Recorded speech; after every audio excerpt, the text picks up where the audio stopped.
ॐ ज्ञानतिमिरान्धस्य ज्ञानञ्जनशलाकया चक्षुरुन्मीलितं येन तस्मै श्रीगुरुवे नमः। हरे कृष्णा। तो 126 हमने पढ़ा। हे प्रभु, इससे पहले, हे प्रभु मेरे महान सौभाग्य की कोई सीमा नहीं रही, इसका वर्णन नहीं किया जा सकता। आज मेरा परिवार जन्म तथा धन्य धन सब धन्य हो गई, हमने सुना। और उन्होंने बोला कि कैसे मैं अब इस घर में नहीं रह सकता हूँ और मैं आपके साथ ही चलना चाहता हूँ। तो हम कुर्म ब्राह्मण की कहानी सुन रहे हैं जो उनको साउथ इंडिया में मिले। थोड़े दिन ही चैतन्य महाप्रभु के साथ रहने के कारण वो इतनी अटैचमेंट हो गई, जबकि वो एक धनी व्यक्ति थे। परपट से बाकी जो समझ में आता है कि वो एक धनी व्यक्ति थे। और ऐसे व्यक्ति को सब कुछ छोड़ना कई बार बड़ा मुश्किल हो जाता है। ऐसा लगता है कि धनी व्यक्ति तो आराम से छोड़ सकता है, गरीब व्यक्ति कैसे छोड़ेगा। लेकिन वास्तव में जिसके पास कुछ होता है तभी तो उससे अटैच होता है। तो हमारे पास ऐसी कई वस्तुएं हैं धन के अलावा भी जिसके कारण हम अटैच होते हैं। लेकिन ये जो कुर्म ब्राह्मण थे, ये जीवन का पर्पस समझे और इन्होंने सारा सब कुछ छोड़ के एकदम से चलने के लिए तैयार हो गए महाप्रभु के साथ। उसके बाद क्या हुआ? प्रभु कहे ए छे बात कभू न कही बा, गृहे रही कृष्ण नाम निरंतर लई बा। तो यहाँ पर चैतन्य महाप्रभु बताते हैं कि हे ब्राह्मण, अब फिर से ऐसा मत कहना। अच्छा यही होगा कि तुम घर पर रहो और सदैव कृष्ण का नाम जपो। तात्पर्य में श्रील प्रभुपाद बताते हैं कि इस कलयुग में सहसा अपने परिवार त्यागने की सलाह नहीं दी जाती। कुछ भक्त हमारे, भक्त तो नहीं, कुछ लोग हमारे को, अभी एक रिसेंटली घटना यही हुई बाई चांस उसी के ऊपर आज चर्चा भी आ गई कि इस कलयुग में सहसा अपने परिवार को त्यागने की सलाह नहीं दी जाती, क्योंकि लोगों को ब्रह्मचारी तथा गृहस्थों के रूप में समुचित प्रशिक्षण नहीं दिया जाता। इसलिए श्री चैतन्य महाप्रभु ने उस ब्राह्मण को सलाह दी कि और ना पारिवारिक जीवन त्यागने के लिए इतना उत्सुक ना हो। अच्छा यही होगा कि वह गृहस्थ बना रहे और किसी गुरु के निर्देशन में हरे कृष्ण महामंत्र का कीर्तन करे और शुद्ध बनने का प्रयास करे। तो जैसा हम अक्सर कहते हैं कि कलयुग में संन्यास को इतना ज़्यादा हम लोग नहीं करते हैं, बल्कि निषेध है। वैसा चैतन्य महाप्रभु ने बताया कि ओनली इन रेयरेस्ट सिचुएशन में संन्यास की अप्रूवल मिलती है। इवन ब्रह्मचारी बनने के लिए बहुत सारे कड़े नियम हैं। अक्सर लोग आते हैं हमारे पास, कई बार ऐसा हो गया, अचानक से एक व्यक्ति आया कि मैं ब्रह्मचारी बनना चाहता हूँ। मतलब ब्रह्मचारी तो उसने नहीं बोला कि मैं मंदिर में ही रहना चाहता हूँ, मैं नहीं जाना चाहता यहाँ से, आप ही के पास रहना चाहता हूँ। तो धीरे धीरे बातचीत करी गई, पता लगा कि घर में कौन कौन है। अच्छा ये भाई हैं, बहन है, तो पता लगा उसकी सौतेली माँ है। तो धीरे धीरे पूछा कि कब लास्ट झगड़ा हुआ था। ऐसा हमने सुना अपने किसी लेक्चर में। तो कैसा घर में लास्ट झगड़ा हुआ था, कब हुआ था? उसने कहा जी कल ही तो हुआ था। तो झगड़े के बाद ही तो आ रहे हैं सीधा यहाँ। और कितनी बार होता है तो होता ही रहता है।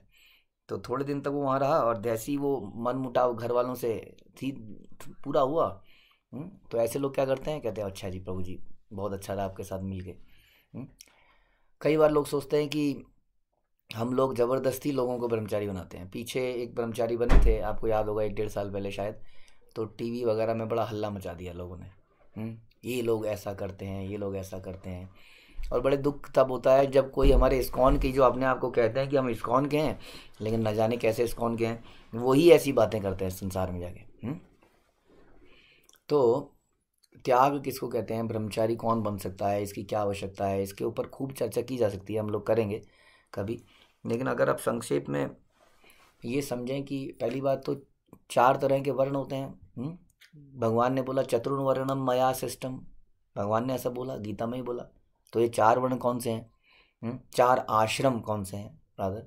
तो ब्रह्मचारी आश्रम पहला आश्रम होता है, उसके बाद गृहस्थ और वानप्रस्थ और संन्यास। और ये चारों वर्ण, चारों आश्रम भगवान के द्वारा बनाए गए हैं।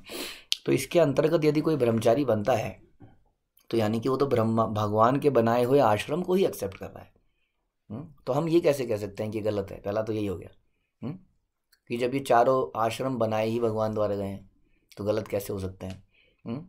ब्रह्मचारी आश्रम के बाद उसके बाद हमेशा एक ऑप्शन रहती है कि वो गृहस्थ बन सकता है। यदि उसको लगता है कि ये जीवन उसके लिए नहीं बन पाएगा, ब्रह्मचारी लाइफ नहीं जी पाएगा, उसको ऐसा कुछ कारण है, तो वो गृहस्थ आश्रम में आ भी सकता है। संन्यास आश्रम में आप गृहस्थ आश्रम में दोबारा नहीं आ सकते संन्यास लेने के बाद, लेकिन ब्रह्मचारी बनने के बाद आप दोबारा से गृहस्थ आश्रम में आ सकते हैं, क्योंकि वो एक नेक्स्ट स्टेज मानी जाती है। और यदि कोई चाहे कि मैं पूरा जीवन ही क्या करना चाहता हूँ? मैं बिना कमाई करे खाना पीना सोना चाहता हूँ, तो ब्रह्मचारी बनना चाहिए उसको? नहीं।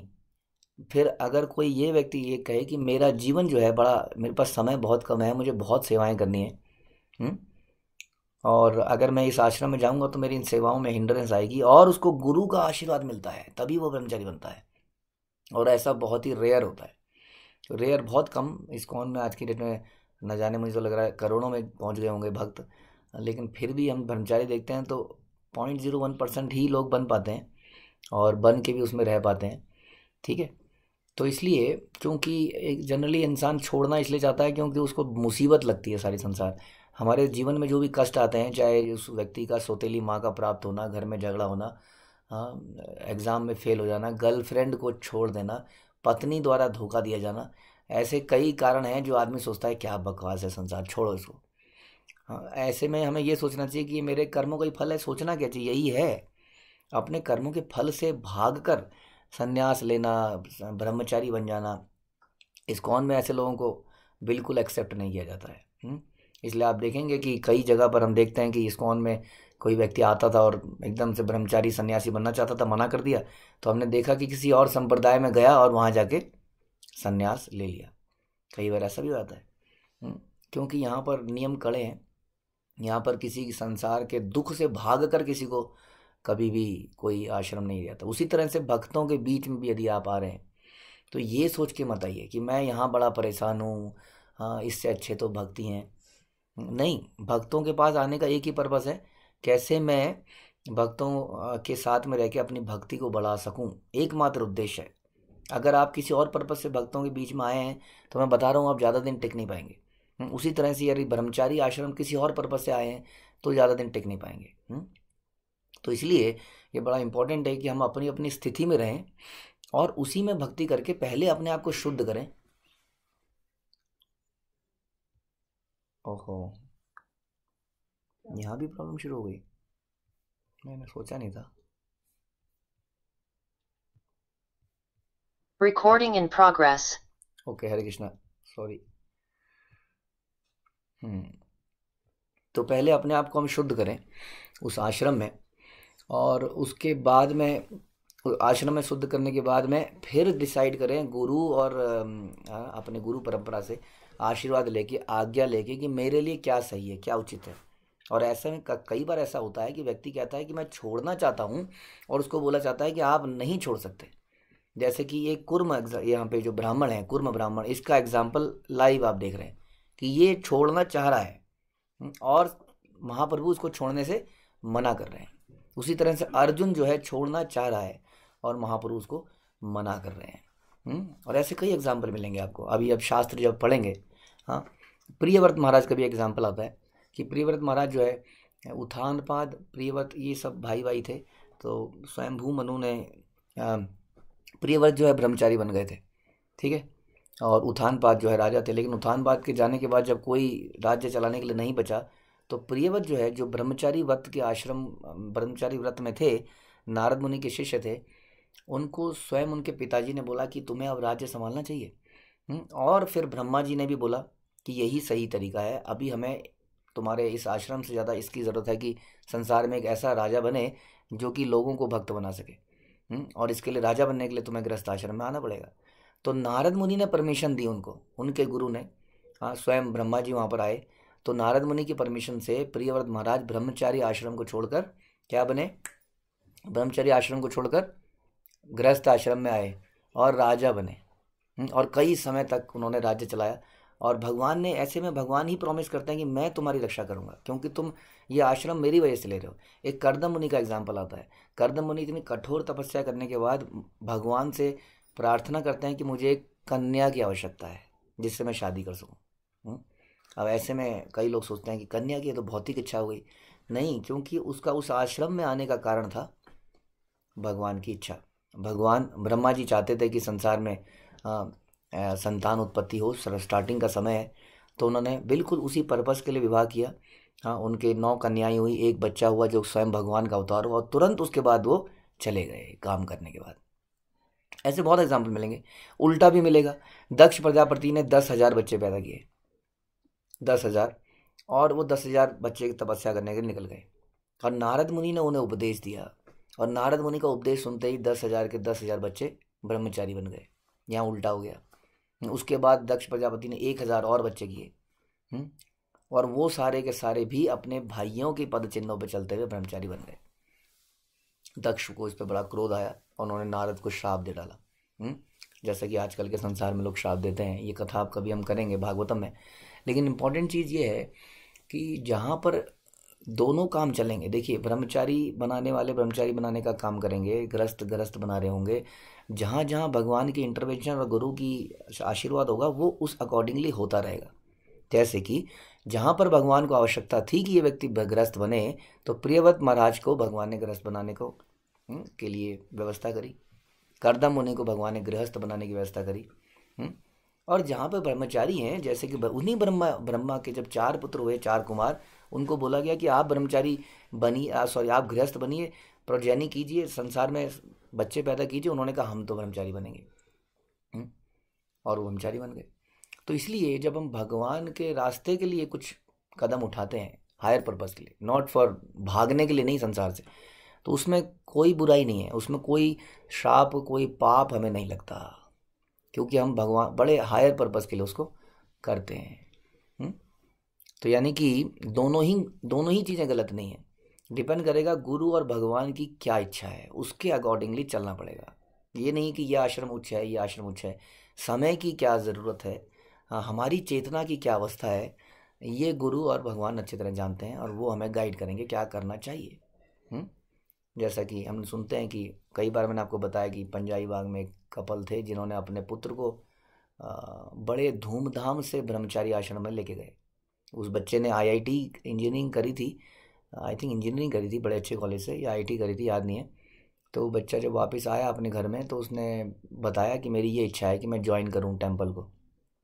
तो उन्होंने बड़ा उसको अप्रिशिएट किया। उन्होंने कहा मैंने इतने लाखों लगा दिए तेरे ऊपर, तूने आज ऐसा किया। ये होते हैं भक्त, देखिए। तो उन्होंने क्या किया, तुरंत मंदिर से कई लोगों को बुलाया, ब्रह्मचारियों को बुलाया, और कई सारे गृहस्थों को बुलाया, एक बहुत बड़ा संकीर्तन किया, उसमें प्रसाद बांटा, और बड़े खुशी खुशी नाचते गाते अपने बच्चे को छोड़ के आए मंदिर में। तो मैं बस ये बताना चाह रहा हूँ कि जो भी गुरु और कृष्ण की कृपा से ये सारे काम किए जाते हैं, इसमें भगवान की इच्छाएं हैं, समय काल परिस्थिति और हमारी चेतना के हिसाब से। इसमें दोष दर्शन करने वाले का अच्छा नहीं हो सकता है। ये कहना कि हम ब्रह्मचारी बनाते हैं, श्रील प्रभुपाद ने अगर इतने ब्रह्मचारी सन्यासी ना बनाए होते तो आज ये परंपरा इतनी दूर चली होती। लोग कहते हैं कि क्या बात है, विवेकानंद कौन थे, क्या बढ़िया आदमी है, उसने क्या नाम किया, वहाँ पे जाके इतनी बढ़िया यूनाइटेड नेशंस में आई बिलीव, वहाँ पे जाके इतनी बढ़िया स्पीच दी, बहुत बढ़िया है। हाँ, लेकिन फिर कोई कहेगी जी आपके घर में से आप एक विवेकानंद बनाना चाहेंगे? नहीं नहीं नहीं नहीं नहीं, दूसरे के घर, पड़ोसी के घर से बन जाए, मेरे घर से क्यों बने? वैसे तो बहुत बढ़िया आदमी है, लेकिन मैं जब अपने ऊपर आए कि क्या आप अपना एक बच्चा देना चाहेंगे, हम उन्हें विवेकानंद से भी बड़ा महान बना देंगे? नहीं नहीं भैया, आप पड़ोसी का ले जाइए। तो इस तरह का जो विचार है, हम करना तो बहुत कुछ चाहते हैं लेकिन देना कुछ नहीं चाहते। बिना दिए कुछ कैसे मिल सकता है कि नहीं? सांस अंदर लेने के लिए भी सांस को पहले देना पड़ता है। सांस छोड़ते हैं तो सांस अंदर आती है, लेकिन देने का तो विचार है ही नहीं। तो इस तरह से कई भ्रम पैदा हो जाते हैं।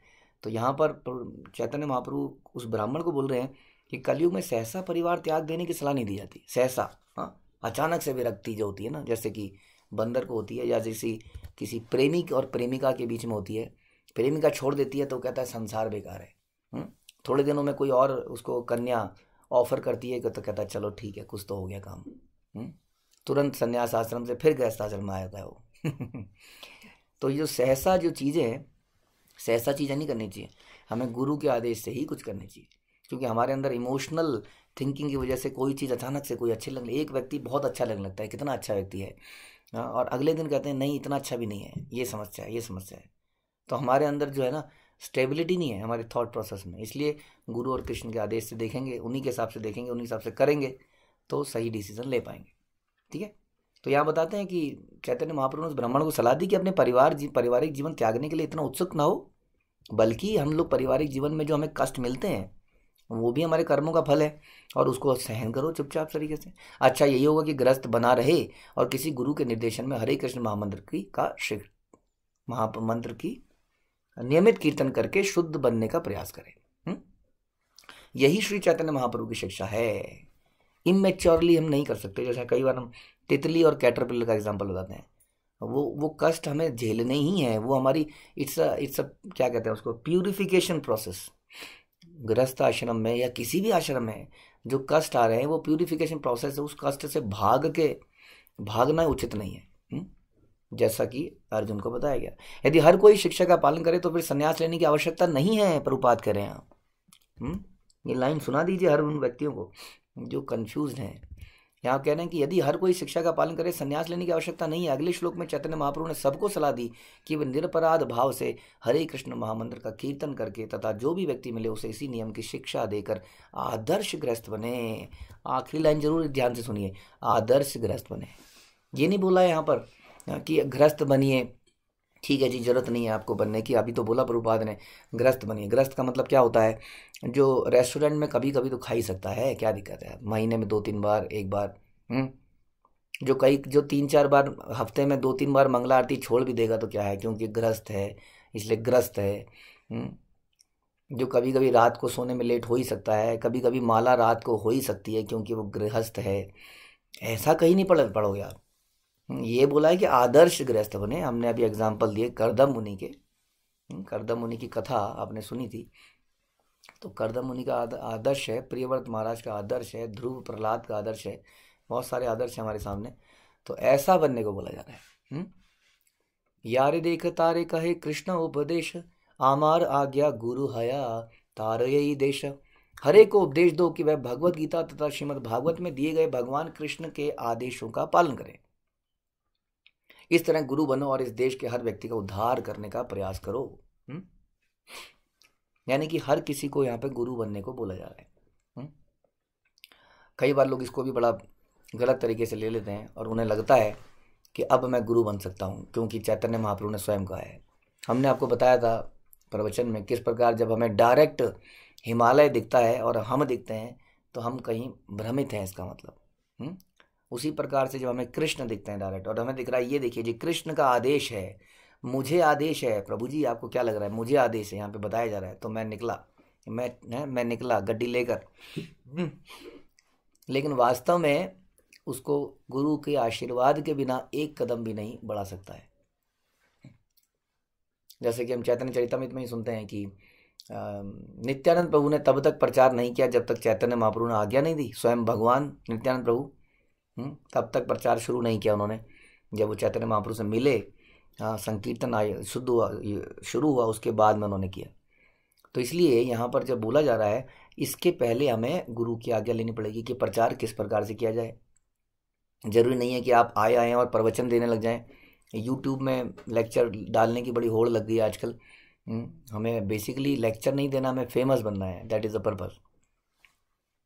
जितने भी लोग यूट्यूब में डाल रहे हैं वो सब अपने गुरु की आज्ञा से डाल रहे हैं। वो तो बहुत ही मानवता के लिए बहुत अच्छा काम कर रहे हैं। लेकिन जो गुरु की आज्ञा के बिना कर रहा है, जो ऐसा प्रचारक बनना चाह रहा है, तो प्रचार करने का मतलब है कई तरीके से प्रचार किया सकता है। पहले तो अपने आप को शुद्ध तो कर ले। देखिए कोई आदमी डूब रहा है और डूबते हुए देखा आदमी, यदि आप अच्छे तैराक नहीं हैं, आप किसी को बचाने जाएंगे, आपको पता नहीं पता है कि नहीं पता है, तो वो जो मर रहा होता है व्यक्ति वो आपको खींचेगा। क्योंकि वो मर रहा है, वो आपको पकड़ के ऐसे खींचेगा। उस वक्त उसके दिमाग नहीं चलेगा कि मैं क्या कर रहा हूँ। और ऐसे में यदि आप कुशल तैराक नहीं हैं तो आप बचाने गए थे, आप जरूर डूब जाएंगे। इसलिए खुद की रक्षा करना बड़ा इम्पोर्टेंट है। हम लोगों को कनेक्ट कर सकते हैं आंदोलन से, लोकल मंदिरों से, लोकल प्रचारकों से, या किसी प्रचारक से, किसी क्लास से। उसको प्रेरित कर सकते हैं प्रभुपाद की पुस्तकों को पढ़ने के लिए। वो भी नहीं है तो उनको प्रसाद दे सकते हैं कई तरीके से। जरूरी नहीं है कि आपको प्रवचन दे के ही प्रचार करना है, ये बता रहे हैं। अभी बल्कि चैतन्य महाप्रभु का जो आपने स्टाइल देखा वो क्या देखा, कीर्तन कर रहे हैं।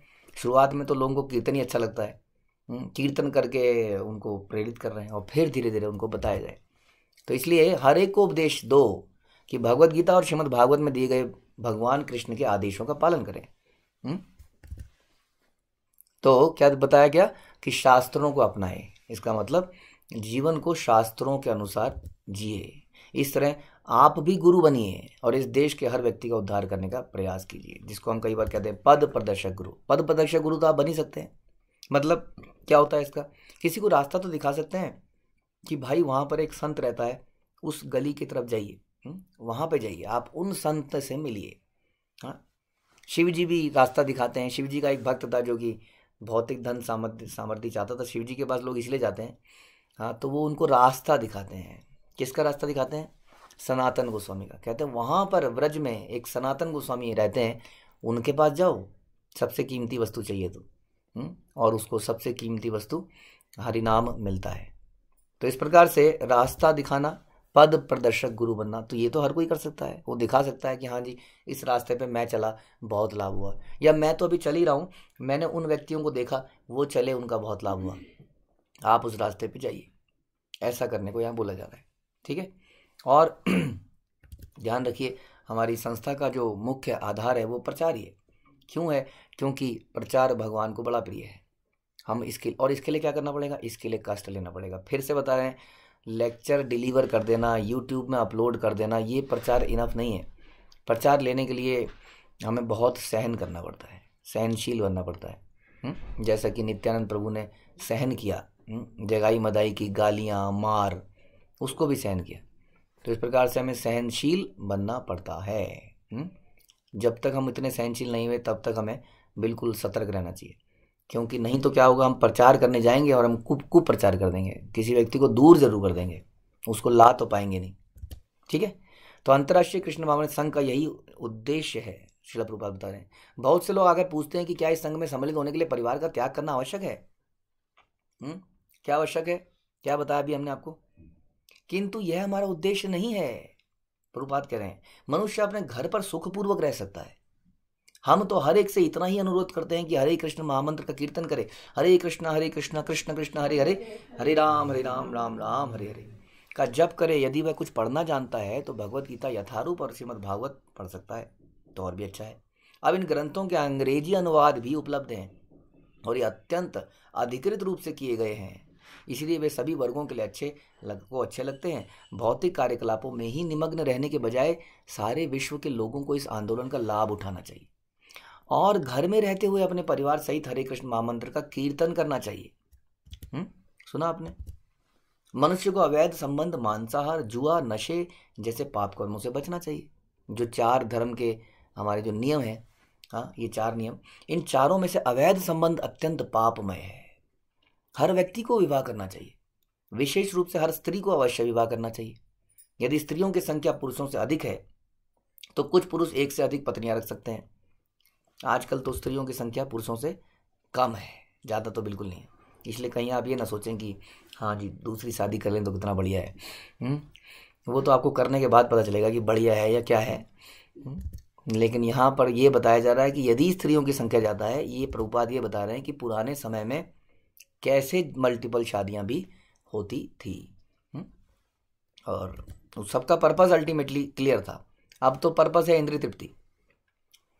इस तरह समाज में वैश्यावृत्ति नहीं पनपती। यदि पुरुष से एक से अधिक विवाह कर लें, हाँ, तो अवैध यौनाचार रुक जाएगा।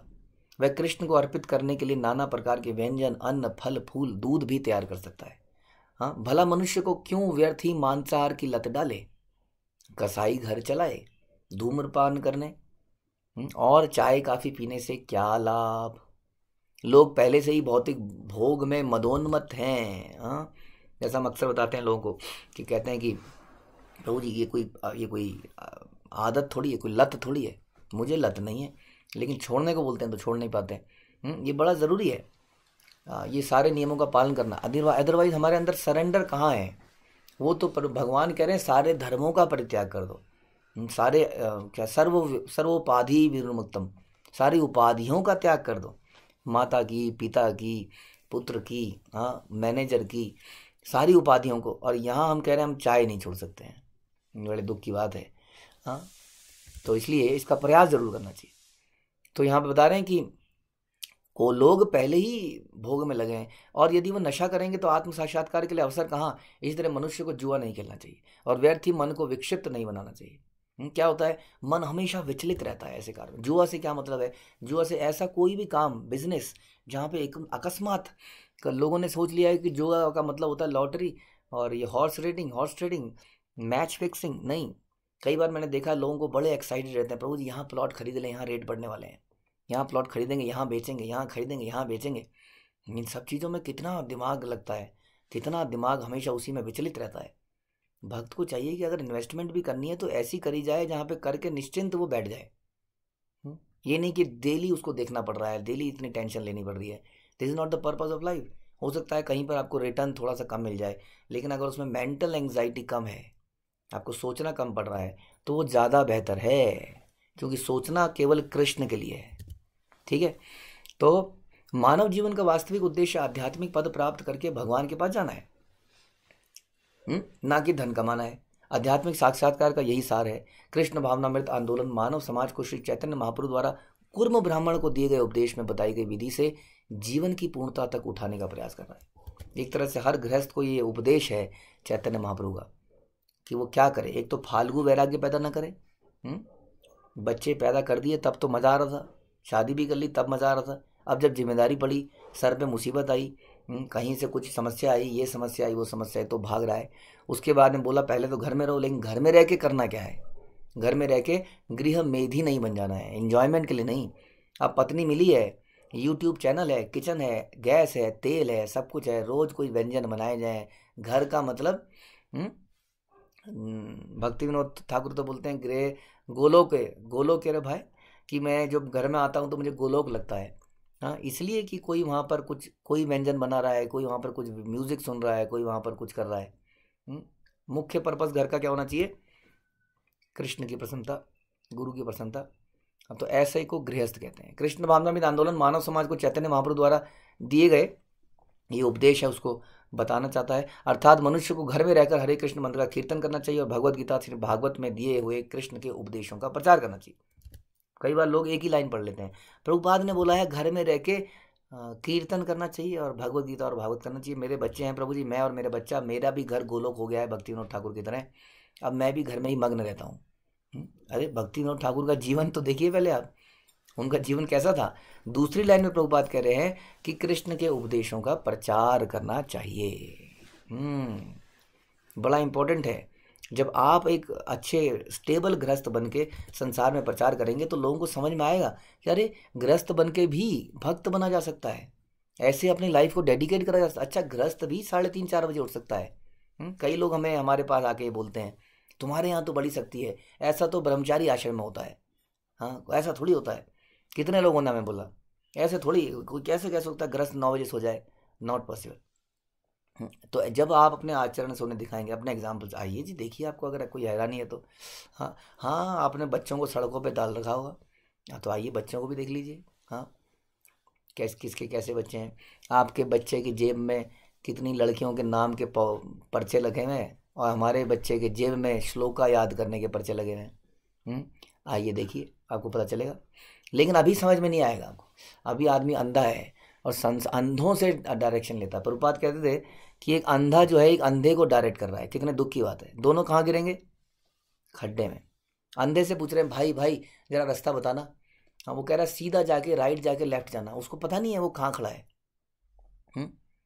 तो ऐसा जो है समाज हो चुका है। अंधा जो है अंधे से डायरेक्शन लेता है। हम किसी को कुछ राय देते हैं, वो जाके किसी थर्ड पर्सन से पहले पूछता है, हाँ, जो कि ऑलरेडी प्रॉब्लम में है, संसार के भोगों में लगा हुआ है। वो बताता है कि नहीं नहीं नहीं, यहाँ भेजोगे तो मुसीबत हो जाएगी, बच्चों को ब्रह्मचारी बना लेंगे आपके बच्चे को। यहाँ जाओगे तो पति छूट जाएगा। हे लड़की, क्या कर रही है, अपने पति को बर्बाद कर देगी या छोड़ देगा तेरे को। न जाने लोग क्या क्या बोलते हैं। इसलिए जब आप संसार में निकलेंगे, अपना एग्जाम्पल दिखाएंगे, तभी तो लोगों को समझ में आएगा। इसलिए निकलना पड़ेगा। कभू ना बाधी बे तोमार विषय तरंगा, पुनरअपि एई ठाई पाबे मोर संग। चैतन्य महाप्रभु ने कुर्म ब्राह्मण को यह उपदेश दिया, यदि तुम इस उपदेश का पालन करोगे तो तुम्हारा गृहस्थ जीवन तुम्हारी आध्यात्मिक प्रगति में बाधक नहीं बनेगा। सुना, गृहस्थ जीवन आध्यात्मिक प्रगति में बाधक नहीं बनेगा। ये चैतन्य महाप्रभु बता रहे हैं, यदि तुम इस उपदेश का पालन करोगे। और यही डायरेक्शन प्रियव्रत महाराज को दी गई कि यदि तुम अपना इस आश्रम को छोड़ के गृहस्थ आश्रम में आओगे तो हम गारंटी लेते हैं, ऑल्दो गृहस्थ आश्रम में बहुत सारे खतरे हैं, क्योंकि ब्रह्मचारी के पास कुछ होता ही नहीं है तो उसकी मन भी मचलता नहीं है, जब होता है तो उसको भोगने का मन मचलता है। लेकिन भगवान ऐसे में आशीर्वाद देते हैं कि इसकी रक्षा होगी, ये अंधकूप में नहीं गिरेगा। तो कह रहे हैं यदि तुम ऐसा करोगे, उपदेश का पालन करोगे, पर अपना जीवन को सार्थक करोगे, यानी कि शुद्ध करोगे साधना से, और फिर प्रचार करोगे, तो गृहस्थ जीवन भी आध्यात्मिक प्रगति में बाधक नहीं बनेगा। गृहस्थ जीवन बहुत बाधाएं आएंगी, लेकिन आध्यात्मिक जीवन में बाधा नहीं आएगी। ये बाधाएं हमें और ज़्यादा स्ट्रांग बनाती है, आप जानते हैं। और उसके बावजूद जब हम अपना भक्ति में लगे रहते हैं, यदि तुम इन नियमों का पालन करोगे तो हम पुनः यहीं मिलेंगे, अथवा तुम मेरा साथ कभी नहीं छोड़ोगे। इस तरह से चैतन्य महाप्रभु हमेशा हमारे साथ रह सकते हैं यदि हम उनके इन उपदेशों का पालन करें जो उन्होंने कुर्म ब्राह्मण को दिया, जो कि हमारी ही तरह गृहस्थ था। ठीक है, तो बड़ा इंपॉर्टेंट है, यदि चैतन्य महाप्रभु को प्राप्त करना चाहते हो तो ये कीजिए, कष्ट लेना पड़ेगा। यह सुअवसर है, प्रभुपाद बता रहे हैं कि यह सुअवसर है। यदि कोई व्यक्ति महाप्रभु के प्रतिनिधि के मार्गदर्शन में चैतन्य महाप्रभु के उपदेशों का पालन करे, किसी प्रतिनिधि के मार्गदर्शन में तो आना ही पड़ेगा, देखिए उससे तो बचा नहीं जा सकता है, और हरे कृष्ण मंत्र का जप करे, इसी नियम को यथासंभव कर हर एक को सिखाए, तो उसे भौतिक जीवन का कलमश छू भी नहीं पाएगा। यानी कि यदि आप अपनी साधना करेंगे और प्रचार करेंगे तो आप देखेंगे कि आपको कोई ये जो भौतिक कलमश है ये छू भी नहीं रहा है। आप कैसे उससे सेफ हैं। फिर चाहे वह वृंदावन, नवद्वीप या जगन्नाथपुरी जैसे तीर्थ स्थानों में रहे, अथवा यूरोपों के शहरों में रहे जहां भौतिकतावादी जीवन की प्रधानता है। ये भी हम देखिए प्रभुपाद कितना साफ लिख रहे हैं यहाँ पर, सुनिए दोबारा से। फिर चाहे वह वृंदावन में रहे, नवद्वीप में रहे, जगन्नाथपुरी में रहे, या फिर यूरोपों जैसे शहर में रहे, यदि कोई भक्त चैतन्य महाप्रभु के उपदेशों का पालन करता है तो भगवान के सानिध्य में है। वह जहाँ रहता है उस स्थान को वृंदावन और नवद्वीप बना देता है। इसका अर्थ यह हुआ कि भौतिकता उसे छू भी नहीं पाती। कृष्ण भावना में अग्रसर होने वाले की सफलता का यह रहस्य है। इसलिए कई बार मैंने आपको पहले ही बताया, लोग वृंदावन जाने के लिए बड़ा उत्सुक रहते हैं। परमानेंटली लोग होड़ लग गई है वहाँ पे घर खरीदने की, कोई घर खरीदता है वहीं पे जाके सेटल होना चाहता है, और वास्तव में वहाँ जाके हम और ज़्यादा नीचे भक्ति में गिर जाते हैं। क्यों? क्योंकि भक्तों का संग तो मिला ही नहीं, भक्तों का संग नहीं मिला। दूसरा, वहाँ पे जाके धीरे धीरे उस जगह की इंपॉर्टेंस कम हो गई। जैसे हमारी नज़रों को यही, हम जिस चीज़ को बार बार देखते हैं, रोज़ देखते हैं, उसकी महत्व खत्म हो जाता है हमारे जीवन में। इसलिए भक्तों के बीच में रहने से कई बार भक्तों का महत्व खत्म हो जाता है। इसलिए बार बार ग्रेटिट्यूड को याद रखना जरूरी है। हर रोज़ हर दिन इस ग्रेटिट्यूड की पिल, इस दवाई को सवेरे शाम दिन में 3 बार जरूर लीजिए। तभी तो कहते हैं हम ध्यायंस्तु वंशस्य यशस्त्र संदम वंदे गुरु श्री चरणारविंदम, कि दिन में 3 बार कम से कम मैं अपने गुरुदेव का ध्यान जरूर करूँगा, ताकि मुझे याद आए कि उन्होंने मेरे लिए क्या क्या किया है। हाँ, तो ये ग्रेटिट्यूड की, ये कृतज्ञता की जो दवाई है, अगर नहीं लेंगे तो एरोगेंस, जैसे हमने बताया था ना, हमने परमिशन लेना इज लाइक अ पिल, एक दवाई है। परमिशन कौन लेता है? जिसके अंदर ग्रेटिट्यूड है, जो सरेंडर है। तो ग्रेटिट्यूड की दवाई लेंगे तो क्या होगा?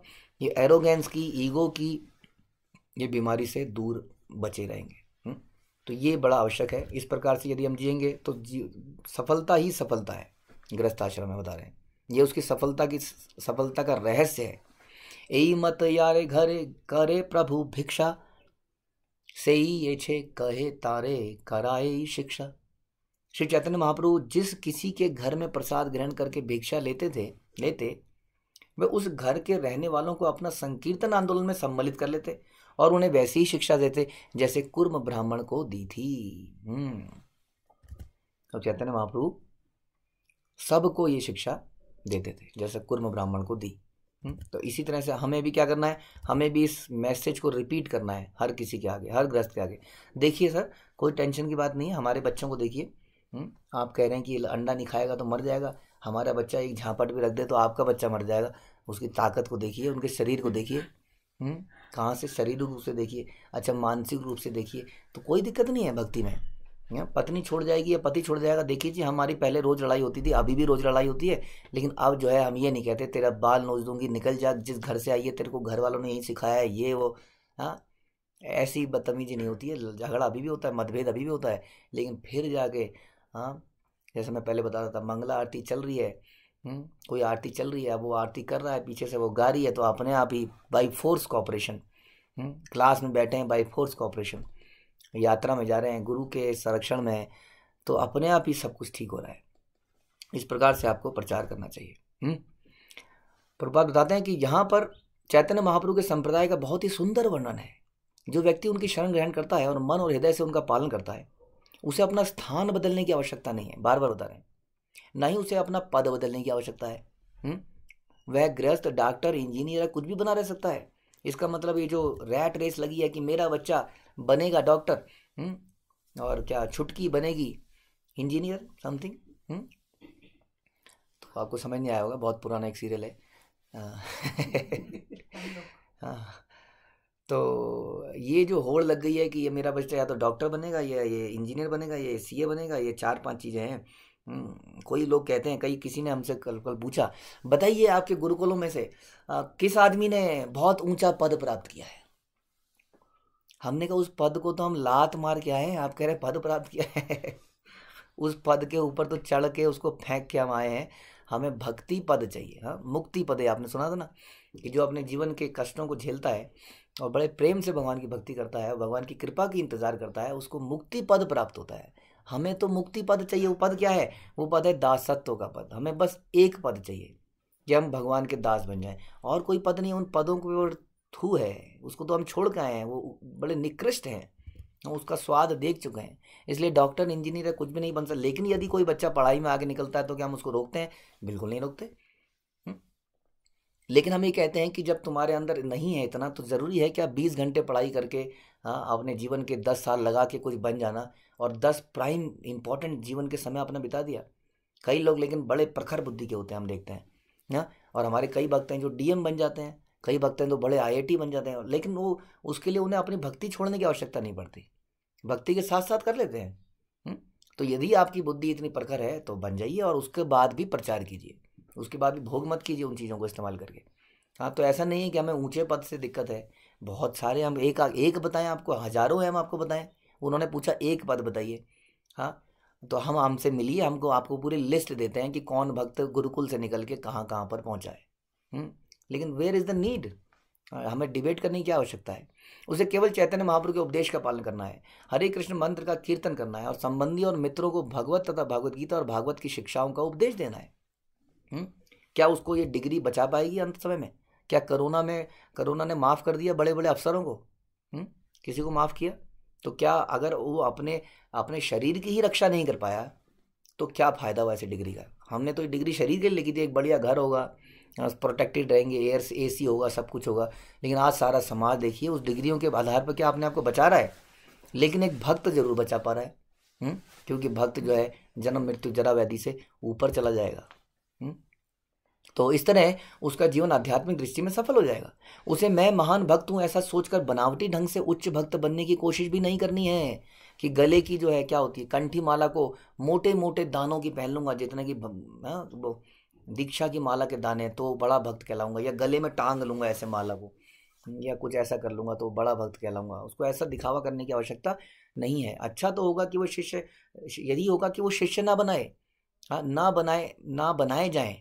हाँ, क्योंकि शिष्य बनने से ये समस्या हो जाती है, क्या कि अहंकार जाता है। तो मनुष्य को घर पर ही हरे कृष्ण मंत्र का कीर्तन करके चैतन्य महाप्रभु द्वारा स्थापित नियमों का प्रचार करके शुद्ध बनना चाहिए। इस तरह वह गुरु बन सकता है और भौतिक कलमश से मुक्त हो सकता है। यानी कि शुद्ध बनना बड़ा आवश्यक है। जब तक शुद्ध ना बने, तब तक गुरु ना बने, तब तक क्या करें? पद प्रदर्शन कर दें कि आप वहाँ जाइए, आप यहाँ जाइए, आप ये कीजिए। बस आपने कुछ नहीं किया, आपने किसी से कनेक्ट कर दिया, आपने मंदिर से कनेक्ट कर दिया, आपने भक्तों से कनेक्ट कर दिया, और अपने को शुद्ध करने के लिए प्रयास करते रहे। अनेक सहजिया लोग श्री रूप गोस्वामी, सनातन, रघुनाथ भट्ट, जीव गोस्वामी, गोपाल भट्ट गोस्वामी इत्यादि इन 6 गोस्वामियों के कार्यकलापों की निंदा करते हैं। ये श्री चैतन्य महाप्रभु के निजी संगी हैं। हम कितना गाते हैं इनके बारे में, ये इच्छाई गोसाई करे चरण वंदन, यहाँ हो तो विघ्न नाश अभीष्ट पूरण। कि जो इन 6 गोस्वामियों के चरण की वंदना करता है, इनके पद चिन्हों पर चलता है, सारे अभीष्ट, सारे क्या गलत या अपशगुन जैसे भी दूर हो जाते हैं। तो उन्होंने भक्ति विषयक पुस्तकें लिख के समाज को ज्ञान प्रदान किया। इसी तरह नरोत्तम दास ठाकुर, अन्य महान आचार्य, माधवाचार्य, रामानुजाचार्य आदि ने हजारों शिष्य बनाए और उन्हें भक्ति करने के लिए प्रेरित किया।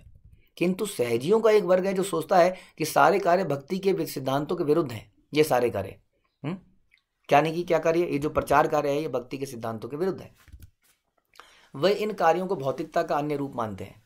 इस तरह चैतन्य महाप्रभु के नियमों का विरोध करके उनके चरण कमलों पर अपराध करते हैं।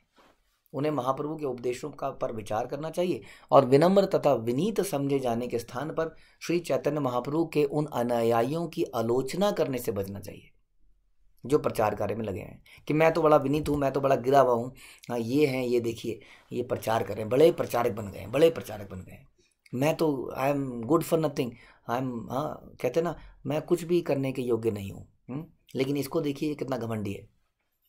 तो इसका मतलब वो व्यक्ति घमंडी है क्योंकि उसके अंदर द्वेष भावना है। अपने प्रचारकर्ताओं की रक्षा करने के लिए चैतन्य महाप्रभु ने चैतन्य चरितामृत में ये इन श्लोकों में बहुत ही स्पष्ट उपदेश दिया है कि एक भक्त को क्या करना है। यारे देख तारे कहे कृष्ण उपदेश, हमारा आज्ञा गुरु है तारे ही देश, लेकिन हाँ जन्म सार्थक करी करो परोपकार, भारत भूमि ते हिले मनुष्य जन्म याद। तो पहले जन्म सार्थक करना यानी कि पहले अपनी साधना से शुद्ध बनने की आवश्यकता है और उसमें गृहस्थ और ब्रह्मचारी और सन्यासी के लिए कोई अलग मापदंड नहीं है, आज तक हमने नहीं पढ़े।